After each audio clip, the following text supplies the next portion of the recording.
c'est Clémentine et Lise, coach mindset et coach business, les hôtes du podcast de la loose. Si toi aussi t'en as marre de voir que des success stories sur Instagram sans jamais aucune ombre au tableau, c'est le podcast qu'il te faut. L'objectif ici, c'est de dédramatiser, désacraliser et relativiser les échecs pour enfin se lâcher la grappe. À travers des échanges sans langue de bois, on va te partager les galères des entrepreneurs comme toi et moi. Retrouve-nous tous les mardis pour un nouvel épisode et découvrir la vraie vie des entrepreneurs. Alors, prêt à kiffer l'échec ?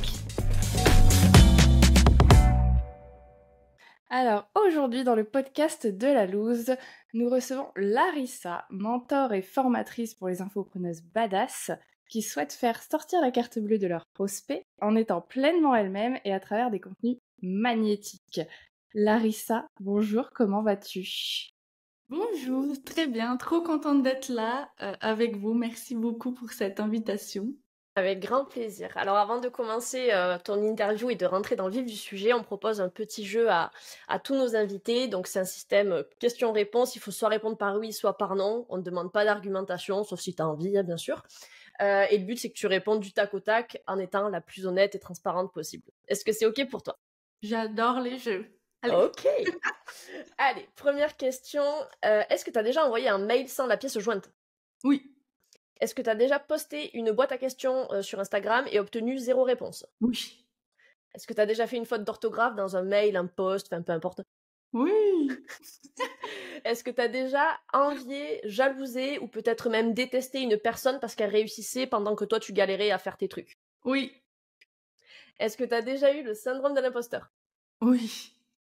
Est-ce que tu as déjà pleuré pour ton business ? Ah oui, oui, oui. Est-ce que tu as déjà eu envie de tout arrêter ? Oui. Est-ce que tu as déjà remis en question tes choix, tes décisions, ce que tu avais mis en place ? Oui, tout le temps. Est-ce que tu as déjà perdu de l'argent dans une pub, une stratégie, un recrutement, peu importe ? Oui. Et dernière question, est-ce qu'aujourd'hui, tu dirais que tu as tout le temps confiance en toi ? Non. Oui, non, non, non. J'étais tellement dans le oui, oui, oui, oui que du coup, je me suis perdue. Ouais, normalement, il y a toujours un non qui arrive à la fin, c'est pour ça. Ça venait du cœur, c'était beau. Voilà. Oh, trop bien, merci pour ces réponses authentiques. Du coup, aujourd'hui, Larissa, donc, toi, t'es lancée depuis 2021 avec ton branding très, très reconnaissable en violet, alias la meuf au bob violet. D'ailleurs, j'ai appris que c'était pas forcément ta couleur préférée, donc ça m'a brisé le cœur. Je fais, ah là là, le branding est très, très fort, bravo. Mais là n'est pas la question. On te connaît beaucoup par ton côté du coup solaire, très rayonnant. On a l'impression que tu es toujours de bonne humeur dans les stories, à danser en plus en story le matin. Mais il y a quelques mois, tu as partagé sur les réseaux plusieurs posts qui indiquaient que tout n'était pas aussi joyeux que ça, finalement. Tu as parlé quand même de pas mal d'imprévus, beaucoup de fatigue accumulée, de désorganisation. Bon, tu as même parlé d'un burn-out, en tout cas que tu l'as frôlé. Est-ce que tu pourrais nous parler de cette période-là ou peut-être déjà commencer par quels imprévus auxquels tu as fait face ? Qu'est-ce qui s'est passé en fait ? Alors, bon, déjà, effectivement, je choque tout le monde. Désolée, bleu. C'est le bleu, ma couleur préférée, mais bon. Et oui, pour mettre un petit peu de contexte, cette année était vraiment difficile. Je pense que j'ai cumulé beaucoup de fatigue depuis le début, en fait, que je me suis lancée. Je me suis lancée en mode à fond depuis le départ et donc j'avais jamais vraiment pris de pause. Mes vacances, ça a toujours été voyager. Moi, du coup, je suis brésilienne, donc souvent je vais au Brésil pour voir ma famille. Et ce n'est jamais vraiment du repos. Moi, dans ma tête, c'était vacances, mais en soi, je revenais toujours encore plus fatiguée de ces moments-là. Et du coup, en fait, je pense que ça a cumulé. Et on va dire que je suis arrivée là où je voulais l'année dernière. Et ça y est, c'était comme si ça y est, j'en suis arrivée. J'étais trop contente. Mais d'un autre côté, en fait, je pense que mon corps, il s'est dit en mode, c'est la descente maintenant. Et du coup, c'est vraiment arrivé en haut de la montagne. Et après, c'était ouh, on retombe tout. Et du coup, quand donc comme mon activité a vraiment démarré bien, enfin bien pris, j'ai commencé à avoir des gens de mon équipe j'ai commencé à recruter parce qu'en fait, je pouvais plus faire tout toute seule. Enfin, ça faisait déjà un petit moment que j'avais une bras droit, mais voilà, elle pouvait pas non plus tout faire. Et du coup, je pense que ça m'a mis, c'est arrivé dans cette période où en plus j'ai pris des vacances après avoir beaucoup charbonné et en fait j'étais trop stressée de me dire les gens vont dépendre de moi. J'étais pas prête en fait pour vraiment pardon pour le son. J'étais pas vraiment prête pour avoir du monde, pour déléguer, etc. Donc je me suis dit, ok, cette année, ça va être un peu le mot de l'année. Je me donne toujours un mot. Et le mot, c'était structure. Sauf que je savais pas par où commencer. Et en fait, tout est allé un peu vite. Et en fait, j'avais ni l'énergie pour avoir cette équipe. Et puisque j'avais pas l'énergie, eux, ils avançaient pas. Et du coup, ça me mettait aussi en pression, encore plus, en stress, etc. Donc, c'est allé comme ça. Et un des imprévus que j'ai eu aussi, c'est que, enfin, déjà, donc j'ai monté tout mon plan de l'année et tout ça. Après, j'ai commencé à voir des choses trop cool aussi. Aller au Mexique, j'ai été invitée par une de mes clientes qui lançait un concept incroyable, donc je suis allée. Mais en fait, c'était quand même de la fatigue. Le fait je suis rentrée, donc j'ai intégré un mastermind. J'étais hyper motivée. Je me suis dit, ça va me donner le boost, etc. Pendant que j'y étais, j'ai reçu une nouvelle comme quoi je perdais une grosse partie de mon CA à cause du CPF. Et ça m'a mis du coup en stress parce qu'en fait, je venais de passer déjà des mois sans trop avancer à cause de mon énergie. Avoir été au Mexique pendant 3 semaines, donc j'avais pas non plus beaucoup travaillé. Et là, c'était ok, bon, j'investis dans c'est un gros investissement pour mon activité. En fait, j'ai perdu je pense 30 ou 40% de mon CA. Et du coup, j'étais là, ok, ma famille c'était pas prévu non plus, mais ma famille est venue me voir en France pour la toute première fois, et ça pendant 1 mois et demi. Et donc, pareil, je m'étais à peu près dit, je vais pas travailler pendant cette période parce que c'est quelque chose que j'attends depuis longtemps. Et au final, comme j'avais plus de trésor, j'ai dû arrêter avec l'équipe aussi parce que ça me stressait trop et que de toute façon, j'allais pas avoir la trésor pour eux. Du coup, j'étais là. J'ai 2 semaines pour trouver trouver les moyens de faire de l'argent avant mon départ.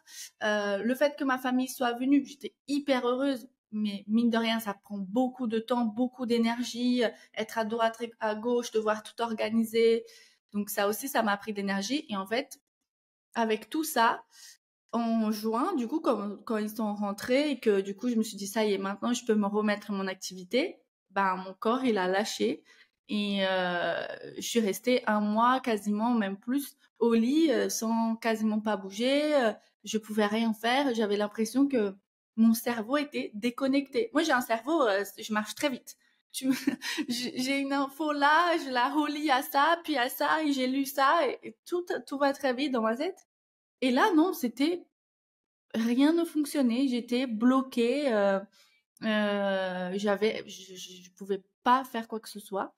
Donc, c'est là où, du coup, j'ai été voir un médecin, et ils m'ont dit, oui, effectivement, là, tu frôles le burn-out. Donc, c'est soit tu t'arrêtes maintenant, ça va s'empirer. Donc, j'ai passé un petit moment à me reposer, quoi. À vraiment rien faire. Ok, trop bien. Et justement, tu nous disais, enfin, ça m'a interpellée, tu disais au départ, enfin, t'as charbonné, tu t'es lancé, t'as charbonné pour arriver là où t'avais envie d'en être. Mais du coup, c'est ce qui a commencé à accumuler de la fatigue. Alors, c'est-à-dire, c'était quoi le rythme? Qu'est-ce qui a fait, ça veut dire quoi charbonner en fait pour toi? Qu'est-ce que t'as mis en place? Donc, tu nous as dit pas trop de vacances finalement, mais ça voulait dire quoi? Moi, je pense que je suis des personnes qui sont très intenses. Moi, c'est soit je suis à 8, soit je suis à 80. Il n'y a pas de juste milieu dans ma manière de fonctionner. Et donc, quand j'ai décidé que j'allais me lancer à mon compte, j'ai vraiment donné tout de moi, quoi. Et pendant cette période, et certes que j'ai eu quand même des périodes où j'étais en ralenti, mais voilà, c'était au ralenti total ou au ralenti de mon activité. Par contre, à côté, dans ma vie perso, j'étais quand même à fond. Donc, c'est là où j'ai jamais eu de repos parce que bah, c'était soit j'étais trop à fond d'un côté, soit j'étais trop à fond de l'autre. J'arrive pas, l'équilibre pro-perso, par exemple, c'est mort pour moi. J'ai même, au départ, ça me mettait un coup de stress d'être comme ça, parce que je me disais, mais c'est pas bon pour ta santé, ça va pas, il faut que t'arrêtes. Sauf que le fait enfin, c'est mon fonctionnement, en fait, et du coup, j'ai commencé à vouloir plutôt l'accepter.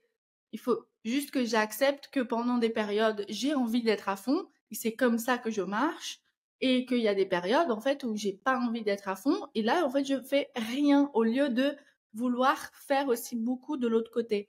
Et, euh, et c'est là où maintenant j'y travaille, j'y arrive pas encore, pas tout à fait. Ça se met en place, mais ouais, c'est mon fonctionnement. Je suis vraiment à mode. Si c'est pas, des fois je travaille beaucoup ou j'ai pas d'heure de arrêter de travailler. Par exemple, je peux pas me dire à 18h j'arrête. Si à 18h je suis en mode à fond, ben je continue. Par contre, maintenant ce que je fais, c'est que le matin, comme je suis pas trop du matin, eh ben je vais faire des activités plus simples. Je vais lire, je vais faire de mes stories parce que c'est un petit peu mon kiff, donc c'est un peu ma petite thérapie du matin, limite faire mes petits visuels, c'est tranquille.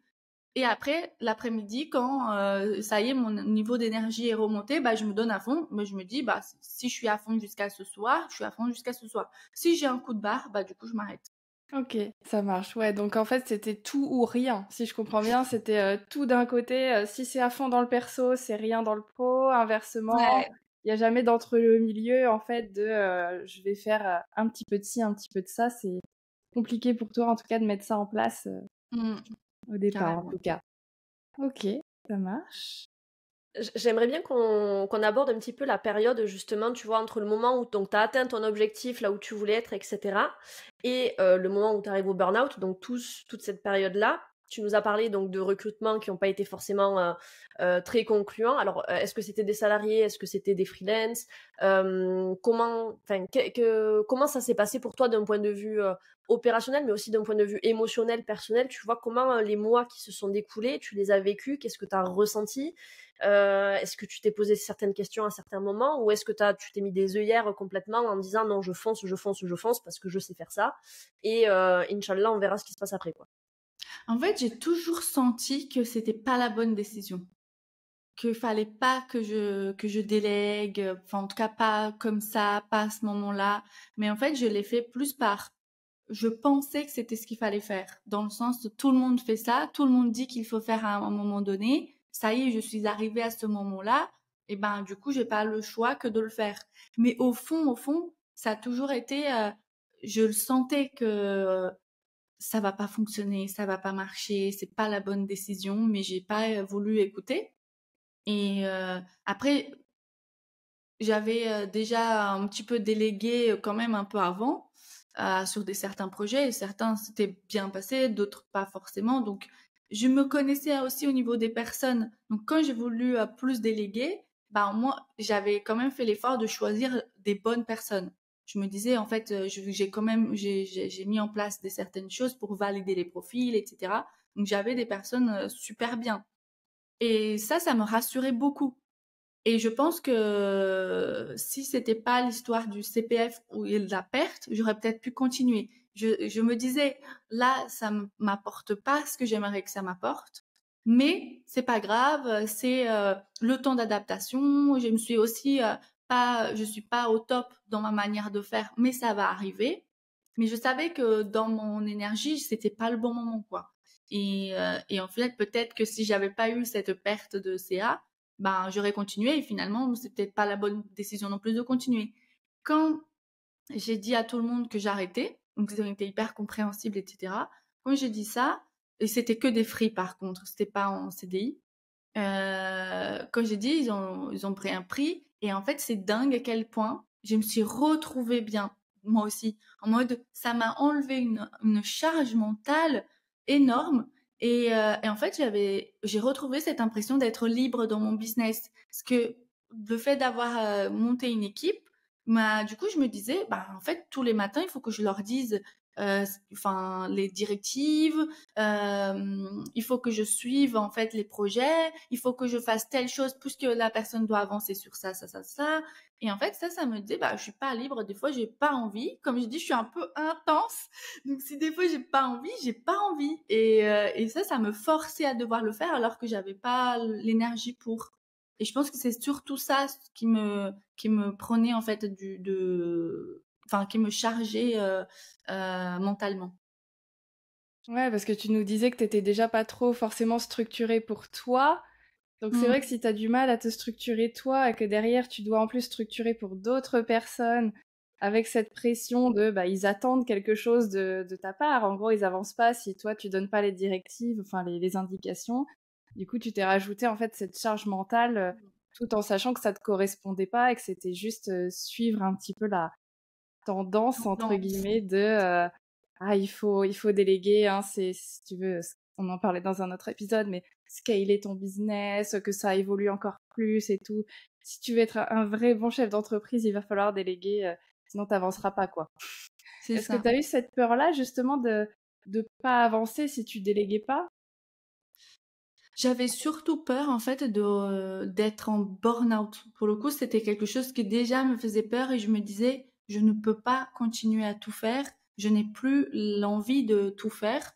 Et là, ça y est, comme maintenant j'ai les moyens pour déléguer, et ben autant que je prenne du monde pour faire les choses qui ne me font pas plaisir, quoi. C'était surtout ça, mon envie. Je savais que si je continuais à vouloir tout contrôler, ou enfin tout faire à moi-même, j'allais pas être bien. Mais en fait, pareil, je pense que c'était que des croyances dans ma tête, parce que je me suis dit, ça y est, je suis arrivée à un stade, j'aurais trop de choses à faire. Et alors qu'en fait, non, tout ce que j'avais fait, c'était fait, et j'avais plus rien à faire. Et il y a eu ça aussi qui m'a un peu perturbée cette année, c'était cette impression de plus me retrouver dans mon rôle en fait. J'avais mon rôle de ce que je voulais, c'était ben, faire mes contenus, c'est ça que j'aime, je kiffe, créer mes programmes, mais le reste j'ai pas envie enfin j'avais pas envie de m'en occuper, mais c'est moi qui me disais que j'avais d'autres choses à faire. J'aurais pu continuer juste à faire ce que je faisais de base. Mes formations étaient créées, ma communication tournait. J'avais pas besoin de créer, enfin toute une structure hyper complexe. Et dans ma tête, j'en avais besoin parce que c'était ce qu'on me disait que c'était, fallait mettre en place ça, ça, ça, ça, alors que non. Et je pense que ça aussi, ça m'a beaucoup en fait, je me suis mis dans le rôle de manager et structurer, alors que moi, mon rôle, c'est créa. En fait, moi, je veux, c'est faire de la création de contenu. Et ce rôle-là, le fait d'avoir perdu un peu mes repères, et ben, ça m'a bien chargé aussi.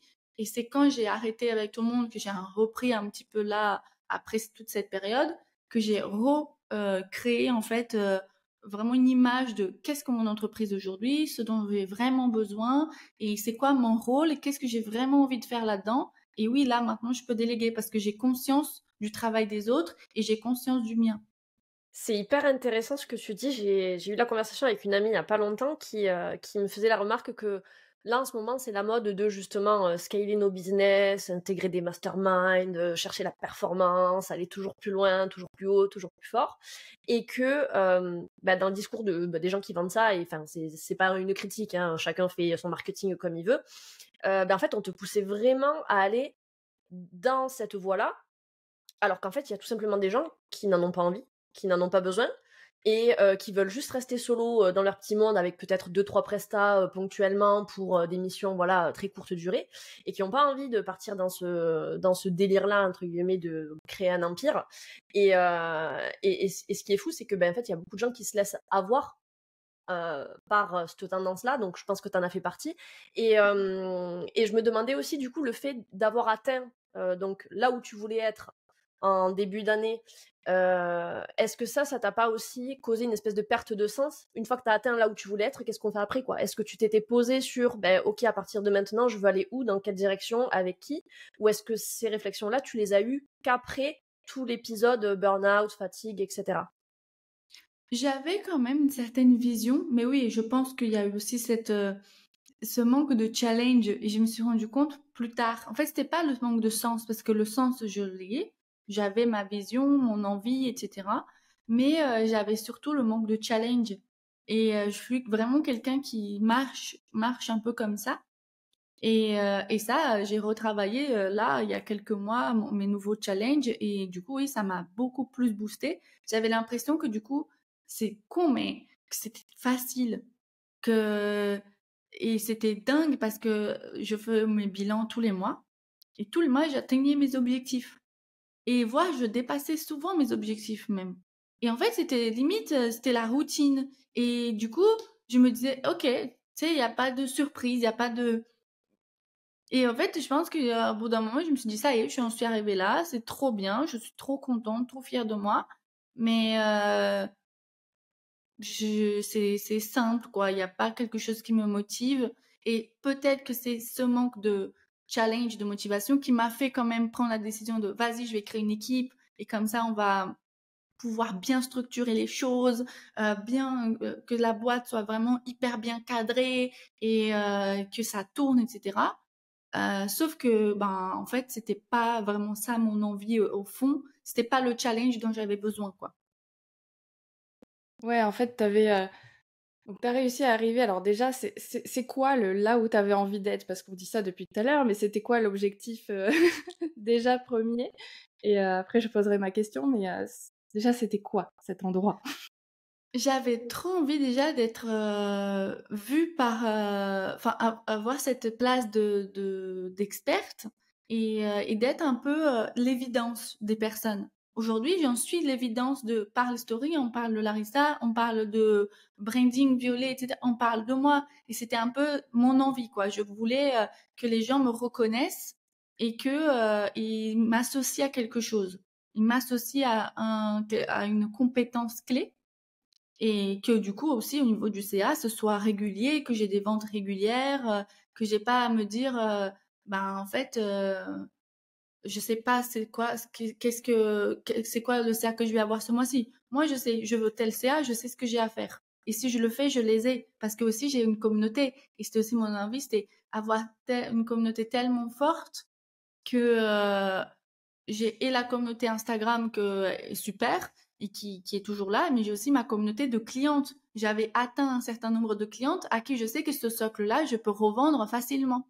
Et parce elles adorent ma manière de faire, mon énergie, ma pédagogie. Elles sont contentes d'une formation qu'elles ont achetée, donc elles vont acheter une deuxième. Donc je savais que c'était le moment où c'est bon, je sais si je lance une offre, toutes mes clientes actuelles vont vouloir acheter et ça donne aussi envie aux autres d'acheter aussi. Ok, oui, donc c'est ça, devenir cette évidence pour les futurs, enfin pour les prospects, en gros pour la communauté Instagram, mais aussi pour tes clientes à toi qui vont revenir et revenir et t'aider aussi à promouvoir du coup tes formations derrière. Ok, trop bien. Et donc tu disais derrière, t'avais besoin de challenge parce qu'en fait c'était devenu trop facile entre guillemets, genre il y avait même plus besoin de faire trop d'efforts finalement. Tu savais que bah, tous les mois, bah, c'est bon, en fait, je fais mes ventes, j'atteins mes objectifs, ça dépasse tout, donc il n'y a plus trop de stimulation en fait à chercher, peut-être chercher des solutions, chercher des nouvelles techniques, stratégies pour réussir à atteindre plus de monde, plus de CA. Est-ce que bah, du coup aujourd'hui tu as trouvé ton futur challenge, puisque la délégation c'était pas ça? Est-ce qu'aujourd'hui tu as trouvé peut-être vers quoi te diriger? Oui, carrément. Bah, du coup, moi, j'adore le présentiel, rencontrer du monde. Donc là, ça va être un peu ça. J'aimerais beaucoup mettre plus en place cette partie-là présentielle, organiser des événements, des ateliers, des rencontres. Et aussi, pour le coup, créer plus le côté leader de communauté, où aujourd'hui j'ai une communauté, mais je suis peut-être pas une leader d'un mouvement. Et ce mouvement, j'ai envie de le créer encore. Intéressant, intéressant. C'est la première fois que je parle de ça. Oh punaise, écoutez bien et réécoutez Ouais, cet épisode. Dans quelques mois, on en reparle. Où Larissa, grande leaduse de création de mouvement. Alors, je sais pas si ce sera l'empouvoirment féminin ou puisque donc j'avais écouté un podcast où tu disais que le violet c'était la couleur du féminisme. Hein, donc, je sais pas vers quoi tu te diriges, mais en tout cas, écoutez bien cet épisode, rappelez-vous de ce moment. On verra si le challenge est relevé. Ouais, maintenant, j'ai la pression pour le faire. Je suis obligée. Oui. Pas trop de pression, on veut pas être responsable d'un futur burn-out, hein, attention. C'est de la bonne pression. Bon, ça va. Est-ce qu'on peut revenir sur un petit détail? Donc, tu en as parlé très brièvement, l'histoire du CPF. Alors, en toute transparence, on a un enregistrement prévu prochainement avec une personne qui a vécu une situation similaire. Donc, le but, c'est pas de s'épancher pendant 18 000 ans sur le sujet. Mais justement, comment tu l'as vécu, justement, cette galère de CPF? Qu'est-ce que ça a généré chez toi en termes peut-être de prise de conscience, d'émotion, mais aussi qu'est-ce que tu as mis en place d'un point de vue pratico-pratique, opérationnel pour contrebalancer cette galère qui a fait un sacré tout dans ta trésor, j'imagine. Du coup, le CPF, c'est vraiment une histoire. De base, c'est à cause d'un RIB et j'étais en partenariat avec un organisme de formation et bah, ils ont voulu changer de RIB. Le RIB n'a jamais été changé jusqu'à ce que ça arrive. Donc, pendant ce temps, moi, je vendais, mais j'avais pas l'argent parce que du coup, on le recevait pas au niveau de la caisse des impôts. Et bref, c'est parti carrément en justice. Donc, la juge a statué qu'il fallait qu'il change le RIB et qu'il fasse le paiement.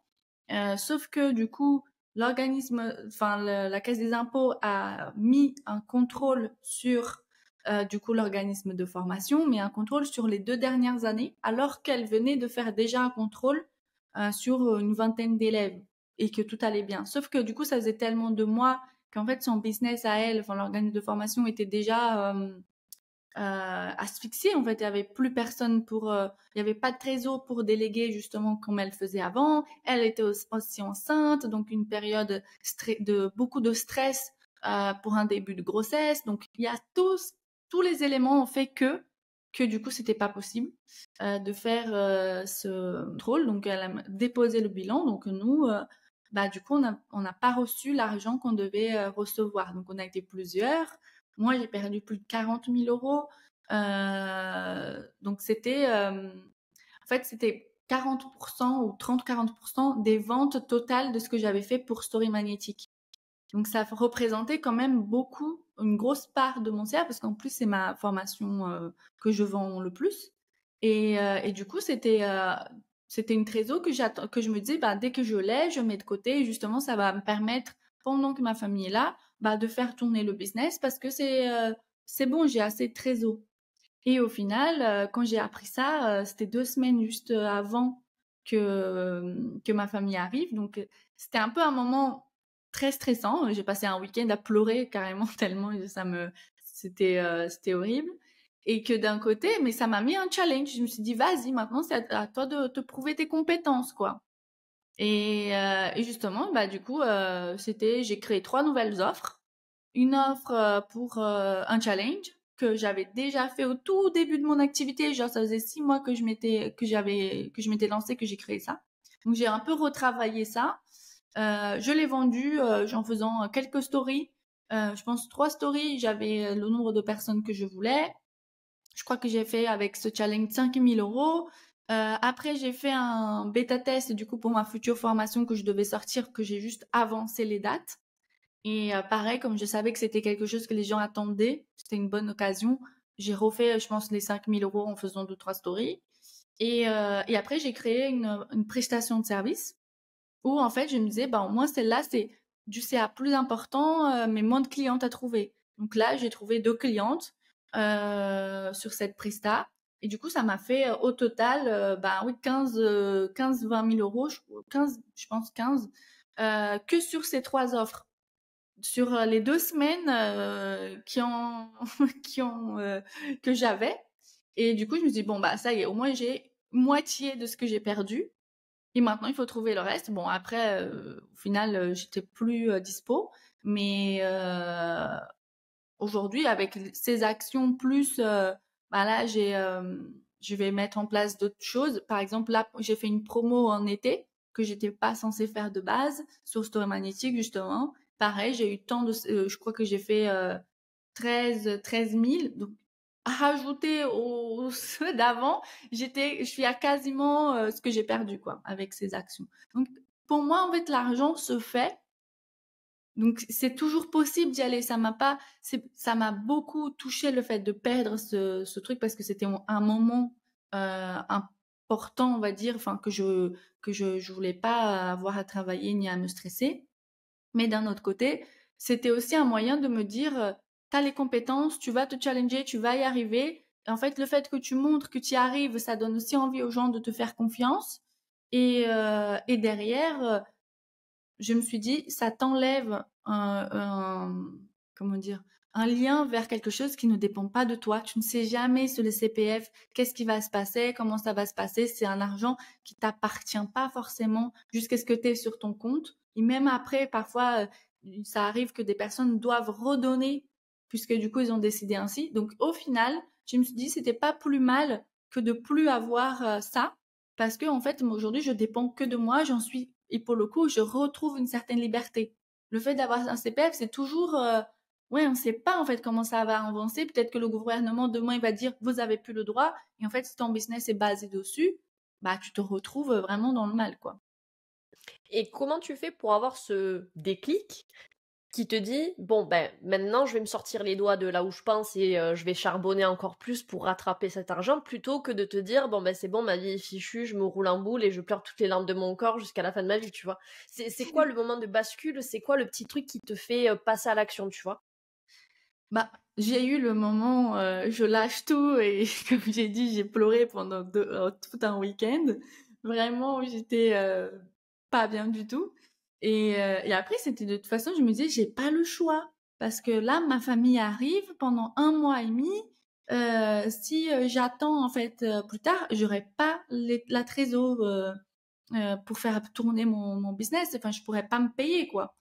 Ou sinon, je dois aller devoir me payer, mais vraiment pas beaucoup. Et moi, c'était hors de question, par contre, que je baisse mon revenu, enfin, ce que moi, je me donne. Je me suis dit, tu t'es déjà beaucoup mis de côté pendant quasiment, je pense, pendant les 9 premiers mois de mon activité, je me suis jamais donné d'argent. Et du coup, et même après, je me donnais, mais vraiment rien.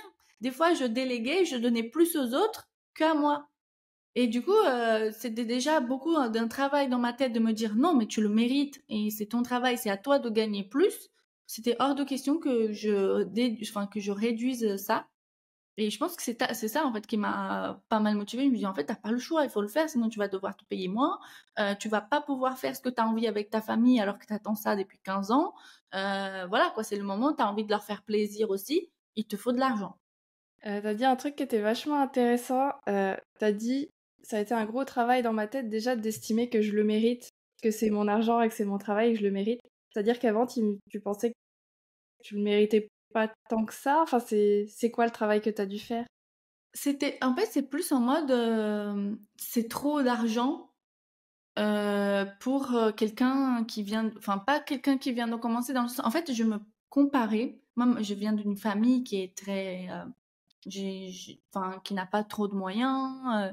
J'ai vécu une enfance vraiment difficile au Brésil. On a toujours été très ric-rac dans tout. Enfin, je pouvais rien me permettre. Ma mère ne m'achetait rien. Enfin, ma mère m'a quasiment élevée toute seule avec mon frère. Donc, ça a toujours été vraiment galère. Je crois que toute ma vie, c'était la galère. Quand j'ai commencé la fac, ben, en fait, je travaillais. J'ai déjà dû cumuler 3 travails à côté de la fac pour me pouvoir payer mes études et payer ma vie, en fait, parce que mes parents ne m'ont jamais aidé sur ça. Ils n'avaient pas les moyens. Et donc, j'ai dû toujours galérer pour arriver. Donc, c'était en fait, au départ, j'avais beaucoup cette croyance que l'argent, du coup, je peux pas, parce que en fait, de base, je suis pauvre, en fait.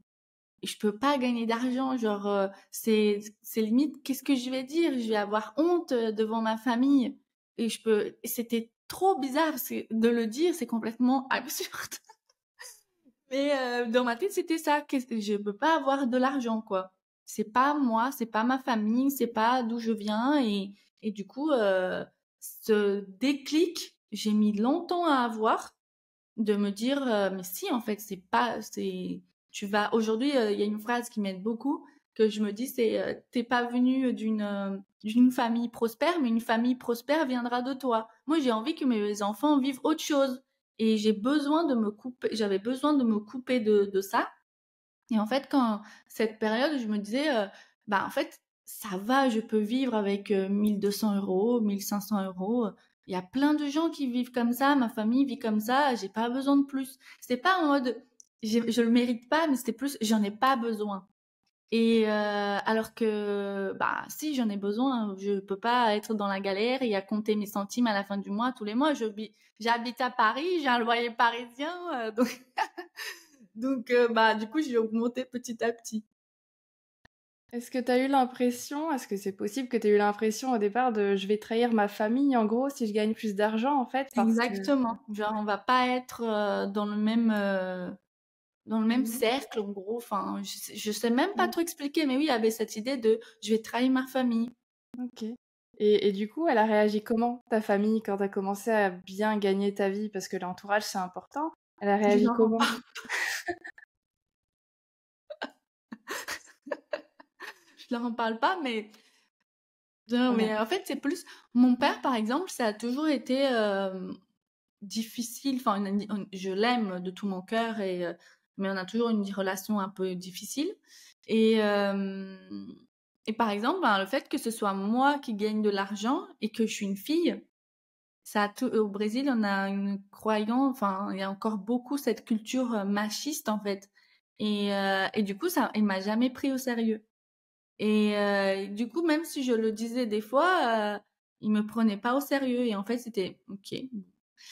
On ressent pas le soutien, mais aussi je me suis pas mal détachée de ça. Je n'ai pas besoin du soutien de qui que ce soit. J'ai juste besoin du mien et c'est déjà pas mal.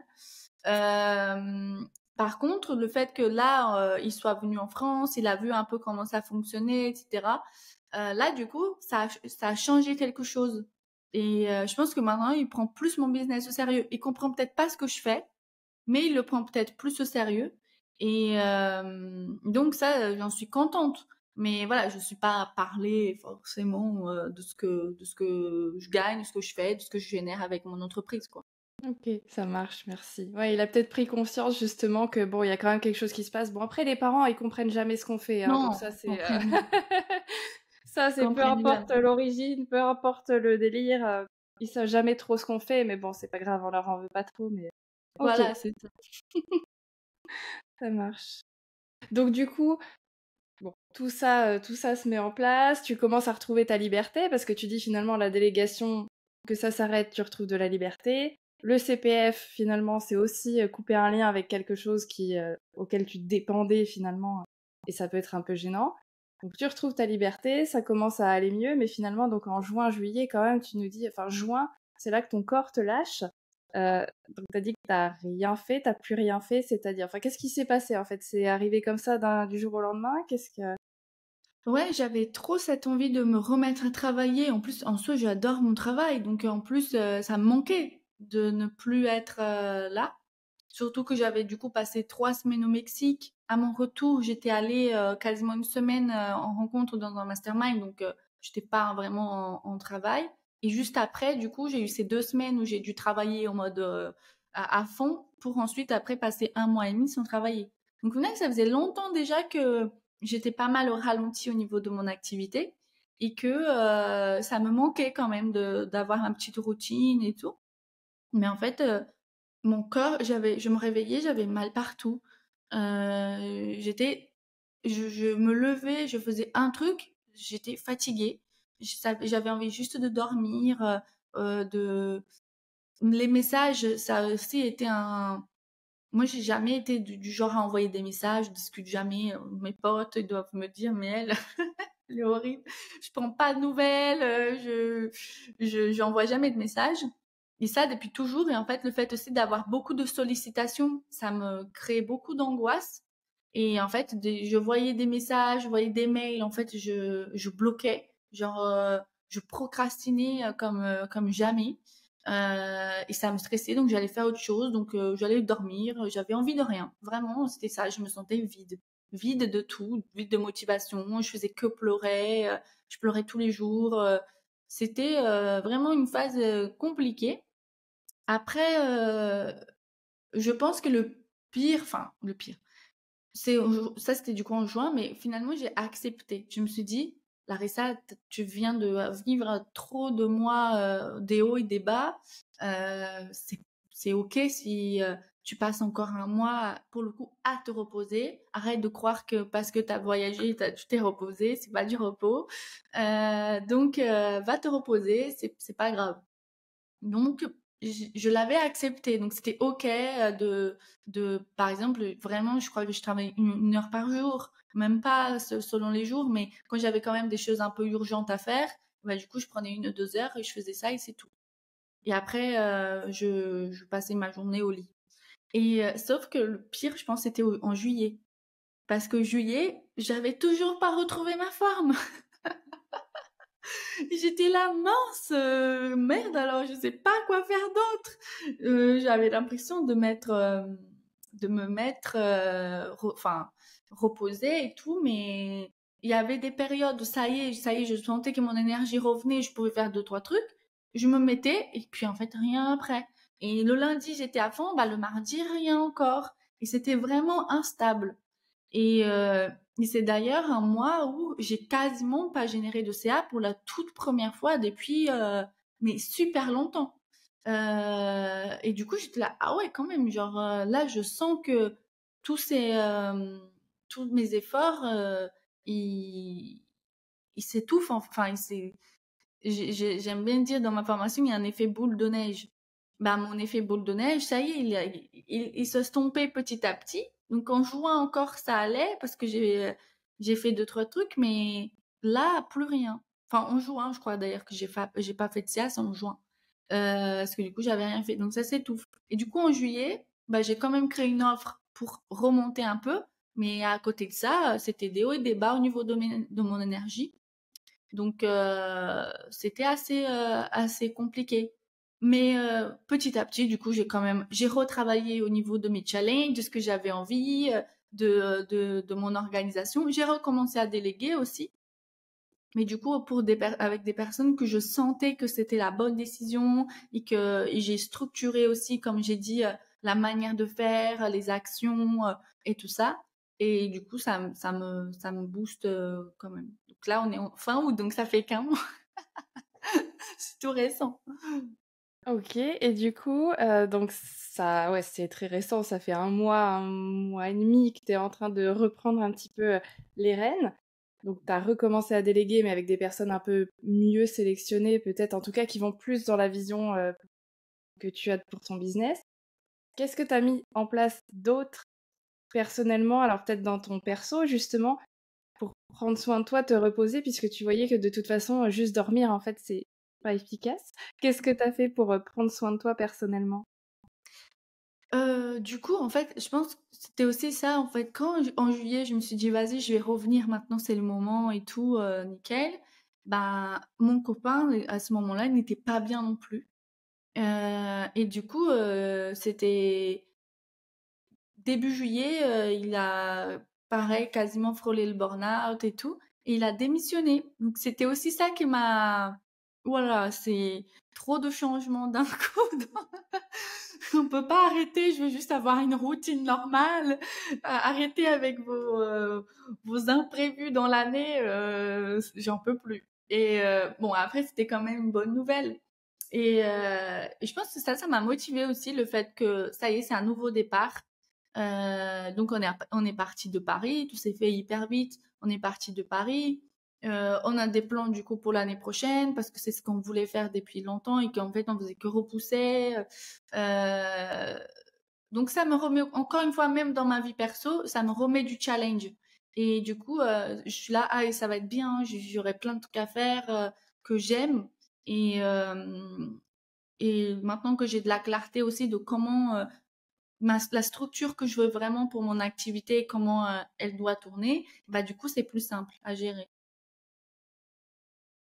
Et c'est hyper intéressant parce que tu dis à chaque fois donc ces fameux événements que tu as enchaînés, ces imprévus, etc., qui au final t'ont vachement baladé un peu dans tous les sens. C'est aussi le déclic qui à chaque fois te permet de rebondir en fait. Tu vois, parce que par exemple le coup du CPF, bon ça t'a mis mal, ça t'a fait un trou de 40 000 € dans ta trésor, ok, mais t'étais au pied du mur donc t'as pas eu le choix que de rebondir, de créer des offres pour compenser. Là, visiblement, la démission aussi donc de ton conjoint, ça a enclenché quelque chose. Est-ce qu'au final, ces petits imprévus qui font pas plaisir, c'était pas ce qu'il te fallait? Oui, limite, aujourd'hui, je me dis, je suis quelqu'un de hyper résilient et je suis croyante. Et depuis toujours, je me dis, de toute manière, rien n'arrive par hasard.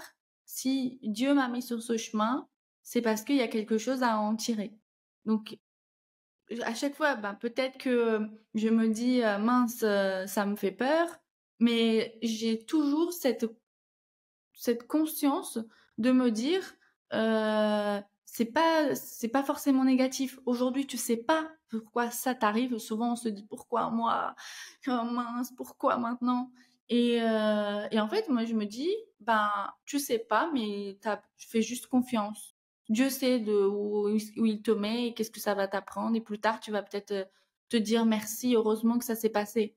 Heureusement que ça s'est passé comme ça. Et aujourd'hui, par exemple, l'histoire du CPF, ça m'a mis un coup dur, mais je vois tellement de possibilités positives.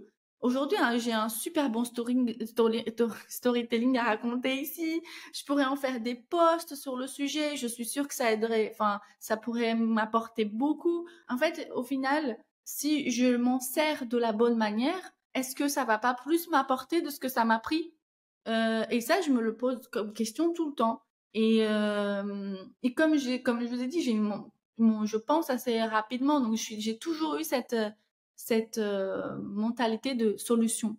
Je suis face à quelque chose, je me dis, j'ai même pas le temps de penser à à me plaindre. Je me plains pas, je pense direct à comment je vais réussir à m'en sortir. Je pense que ça, c'est de toute manière, j'ai tellement tout le temps galéré j'ai tellement galéré dans ma vie qu'en fait, c'était toujours ça la question à se poser. Comment je vais faire pour m'en sortir? Je m'en sors comment? Qu'est-ce que je mets en place? Et du coup, ça m'a développé, je pense, cette capacité à trouver des solutions. Et oui, et en plus, aujourd'hui, je me dis, là, j'ai eu beaucoup de pics comme ça, de ouah, c'est chaud, bah là, c'est bien, là, c'est chaud. Mais au final, c'est quand même ouf la vie que j'ai eue. Enfin, je me dis, ouah, ton imprévu de l'année, c'était aller au Mexique, c'était voir ta famille pendant 1 mois et demi, c'était quand même des choses hyper positives. Donc, au final, j'en suis hyper contente. Là, c'est déménager, mais déménager pour faire un tour de France et aller rencontrer plein de monde. Au final, certes, c'est difficile et ça te sort de ta zone de confort, mais finalement, c'est peut-être pour une bonne raison. Et carrément, du coup, c'est des petites piques qu'il me fallait, je pense. Ouais, pour te remettre sur le droit chemin, entre guillemets, et te reconnecter à ta vision, connecter au challenge, même le projet avec ton compagnon, donc je crois que c'est de faire un tour du monde. Donc même ça vous a permis finalement ces imprévus de dire ah on va le faire l'année prochaine parce que Bah voilà, t'es oui. plus tenu par ton boulot. Donc finalement c'est ok, trop bien. J'avais une question parce que je pense que ça peut être intéressant de partager ça. Est-ce que pendant que ça allait pas bien ou pas trop du tout, t'as continué à faire des stories? Non, il y en a beaucoup. Enfin, j'en ai fait quelques-unes, mais pas beaucoup. D'ailleurs, c'est même quelque chose, c'est par rapport aux messages. Les messages m'angoissent tellement, mais jusqu'à aujourd'hui d'ailleurs, ça m'angoisse tellement que, en fait, je me disais, si je fais une story, j'aurai trop de messages. Et j'ai pas envie d'avoir à gérer ça, donc j'en fais pas. Ou si je faisais, c'était des stories très simples, voilà quoi, du quotidien, pas de choses qui je savais qu'elle allait me générer ce genre de retour. Et du coup, ouais, maintenant, j'en prends grave conscience de ça. J'avais pas conscience au départ. Je me disais juste, j'ai pas envie, je fais pas. Je me disais, oui, j'ai pas envie d'avoir de message, mais maintenant, je me dis, ouais, t'as procrastiné parce que t'avais peur en fait que d'être trop surchargé et que ça te prenne trop d'énergie. Que j'adore discuter avec les gens. Je suis une fausse extravertie.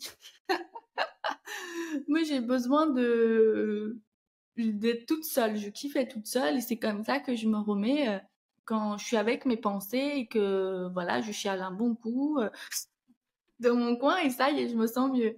Et en fait, les gens, je sais pas s'ils s'en rendent compte, mais moi, quand je réponds aux messages, c'est comme en vrai, hein.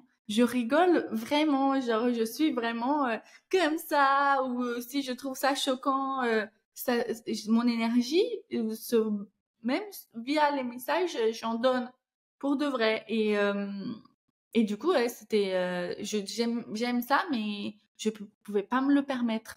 Et là, aujourd'hui, par exemple, les premières choses que j'ai redéléguées maintenant, c'est les messages. C'est pas moi qui réponds sur Instagram. Enfin, je réponds à quelques personnes quand il n'y a pas d'autre choix, mais sinon c'est pas moi. Et du coup, bah, j'ai pu me permettre de me mettre à faire plein de stories, de celles que je savais qu'elles allaient m'apporter plus d'engagement, parce que ça m'a enlevé cette charge de c'est pas toi qui vas répondre. Et c'est très bien, tu vois, comme ça. Ok, trop bien, trop bien. C'est intéressant justement. Tout à l'heure, je me demandais justement qu'est-ce que tu avais délégué de nouveau. Donc déjà les messages, ça marche. Et est-ce que tu aurais justement des conseils peut-être à donner aux personnes qui, ben voilà, peut-être parfois se sentent submergées ou qui ont du mal à couper ou qui sont justement très intenses et qui se disent vas-y, je charbonne pour aller là où j'ai envie d'aller. Est-ce que tu aurais des conseils, alors peut-être plus pratico-pratiques, justement, quoi mettre en place concrètement et peut-être un petit conseil justement mindset, prendre soin de soi, voilà, pour ceux qui nous écoutent. Alors, je dirais la première chose, un truc qui m'a beaucoup aidé, c'est travaille ton dialogue interne. Si tu te dis que t'es une merde, que tu n'y arriveras pas, etc., c'est vrai, tu vas pas y arriver. C'est parce que tu te dis que tu vas y arriver que, en fait, ça va aller. Moi, une chose que je me dis tout le temps, c'est ça va aller, t'inquiète pas, ça va aller, fais confiance, ça va aller. Et en fait, je me dis, dès qu'il y a une pensée négative qui m'arrive, je dis souvent, tout le temps ça. Non, t'inquiète, ça va aller. Et en fait, travailler son dialogue interne, c'est une des clés, je pense, que de la réussite. Si t'as pas le bon dialogue avec toi-même, bah tu peux pas avoir un bon dialogue avec les autres et en fait, tu peux pas avancer. Et après, quand on est dans une phase, je pense vraiment de lose, du coup, une phase difficile, une chose importante à se dire, c'est que moi, ça m'a enlevé un poids énorme, c'est de me dire tout est chimique en fait. C'est pas rien n'est vrai dans ce que tu penses. C'est que de la chimie dans ton corps qui se passe. Si t'es triste, il te manque de la dopamine. Si t'es comme ça, il te manque tel neurotransmetteur qui ne va pas bien. Et en fait, tu as juste à trouver la solution. Donc, si aujourd'hui tu te sens pas bien sur tel niveau, eh ben, fais-toi peut-être une séance avec quelqu'un, fais une prise de sang et tu vas voir ce qui te manque comme vitamine, comme énergie. Donc, tu couples ça avec un mindset positif et voilà. Mes clientes elles m'ont beaucoup aidé à ce niveau. Donc, d'ailleurs, si jamais Julie t'écoute ça, merci beaucoup. Julie, elle est naturopathe. Et du coup, on avait justement une séance ensemble et je lui ai parlé un petit peu de ma situation et elle m'a dit, mais je sais ce qu'il te faut. Du coup, elle m'a donné plein de vitamines. On a eu une séance ensemble après aussi où elle m'a parlé justement bah là de tout ce que tu as répondu. Je sens que tu as besoin d'une alimentation à ce niveau, une détox sur ça, mettre ça en place. Et ça m'a grave aidé. Enfin, je vais encore mettre tout ça en place, mais enfin des choses qu'elle m'a dit que je vais encore faire, que j'ai pas fait, mais rien que déjà les premiers pas, ça m'a beaucoup aidé. Donc vraiment prendre soin de soi, et je pense que c'est déjà ouais, savoir qu'est-ce qui te manque, qu'est-ce que tu as besoin de prendre comme complément, parce que tout est chimique dans le corps humain. C'est pas, c'est une pression qu'on se crée dans notre tête inconsciente, alors que, bah, en fait, c'est quasiment que des maths. Hein. C'est du résultat. Et puis après, oui, il faut changer sa manière de réfléchir et de se dire, ben, dire des choses vraiment positives et peut-être aussi, ça m'a, comme j'ai dit, ça m'a aidé de remettre un plan. Moi, je suis quelqu'un de visuel après, mais de me dessiner, c'est quoi ma vie en fait aujourd'hui? Qu'est-ce que j'ai envie qu'elle soit demain? Et du coup, ça se met comment? J'ai envie d'avoir ça, ça, ça. Et en fait, on dessine petit à petit un plan, un schéma qui va t'emmener. Et je sais que quand j'ai quelque chose de clair dans ma tête, ben, du coup, ça va mieux. Et un autre point, un autre point, c'est comme je dis, la clarté. Trop important, mais la clarté ne vient aussi que dans l'action. Et je pense qu'il y a beaucoup de gens qui se mettent dans cet état de fatigue extrême ou de quasi burn-out ou burn-out Bon, après, burn-out, c'est déjà un autre état, mais en tout cas, de se mettre dans un état qui est difficile. Et en fait, il y a ce côté d'attente. Je pense que c'est bien d'attendre, c'est bien de se reposer, et du coup, reposer en mode je ne fais rien. Mais à un moment donné, il faut aussi se dire, bon, bah, maintenant, c'est le moment de me remettre.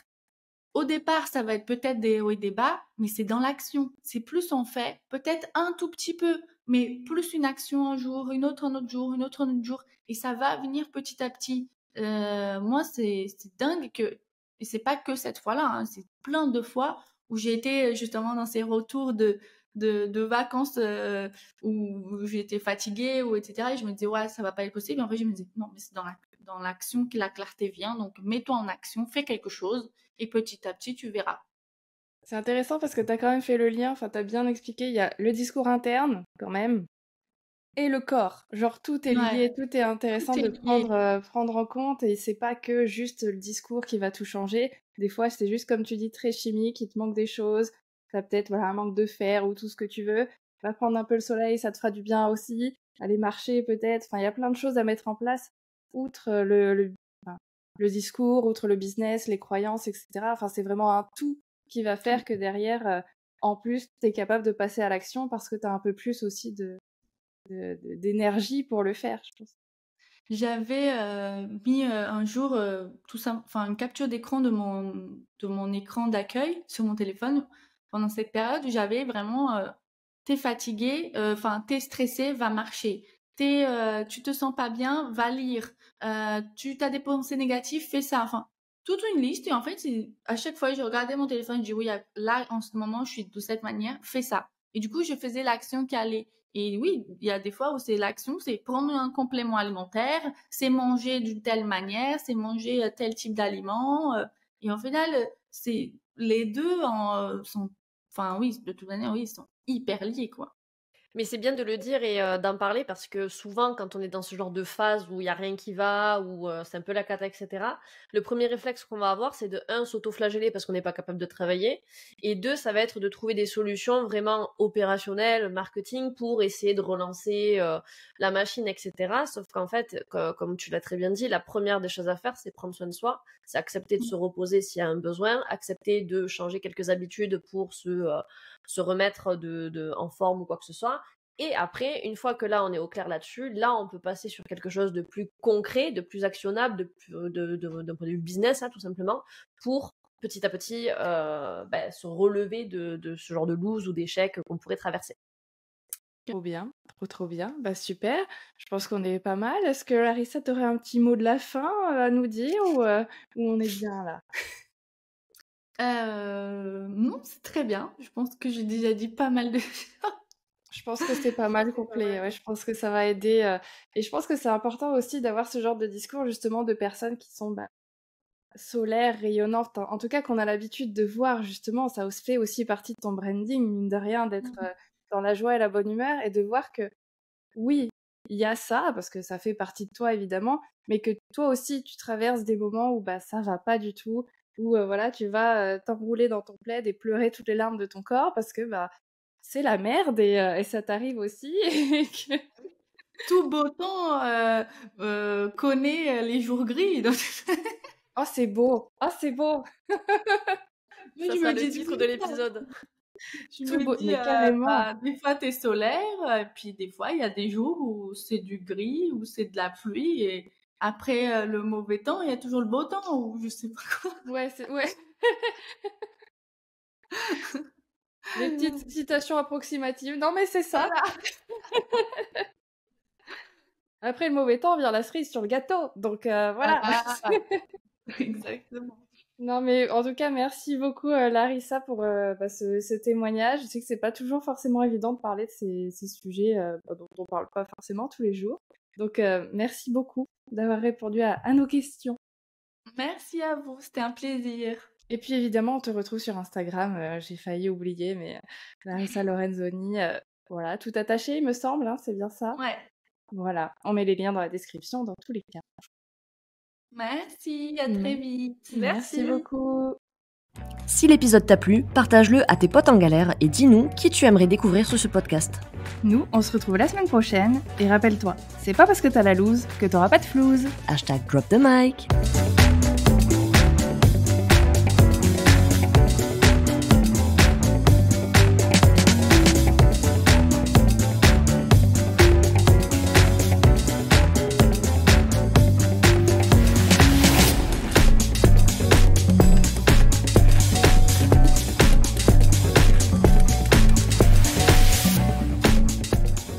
Mais qu'est-ce que tu fous?